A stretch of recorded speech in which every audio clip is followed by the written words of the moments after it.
Western Governors delivers an education through competency-based education model. I'd like you to elaborate that a little bit and see what we can do to amend the Higher Ed Act to accommodate that, or your opinion of the benefits of it. Sure.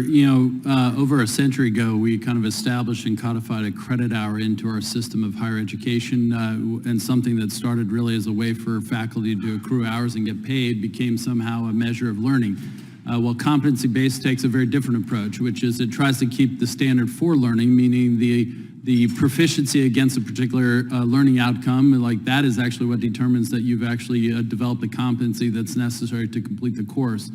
When you design around that model, it allows a couple things I'll just highlight. First and foremost, it allows you to more directly align the learning outcomes with the work and that which they need to be readied for. Second, it actually allows you to personalize learning such that an individual can leverage that which they may already be quite skilled in and can move quickly through that, and they can dedicate more time and attention to things that they need to focus on and may have less preparedness in. But at the end of the day, what you can determine with a competency-based approach is that every individual has been assessed and validated proficient against those learning outcomes.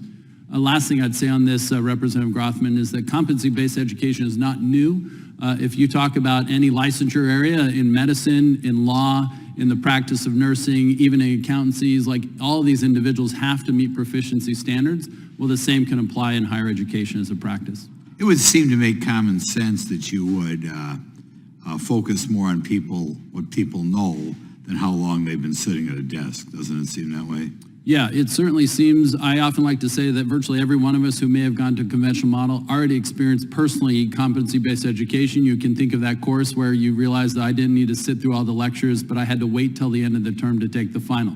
What competency-based education allows is the individual, when they actually are ready and can take their assessments and pass those assessments, they're done with that course and they can progress. And we've seen that, one, increase the personalization. Two, it also reduces the time that students need to actually acquire their degree. Saves some costs too, right? A lot of costs. When a bachelor's candidate can finish their degree program in 2.5 years versus 4, you're significantly reducing the cost to attain the credential they need. Bingo.